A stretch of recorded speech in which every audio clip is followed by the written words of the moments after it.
please know how to perform a basic repair before moving on to this advanced repair technique. You can tell you are working on a large pit if the white seal on the injector does not completely cover the pit.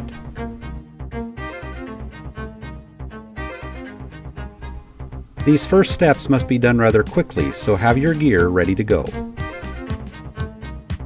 Using chip filler, fill the pit, and then immediately cover with a film tab, and then immediately cure the chip filler. Cure for about 1 minute.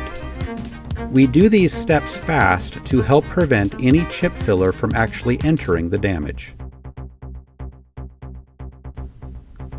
Remove the cured chip filler with a razor blade in the manner shown here.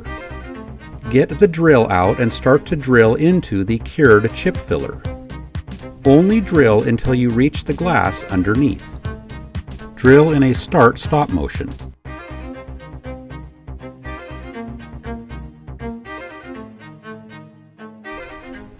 Once the drill hole is complete, you can now repair this damage as you would any other type of windshield damage.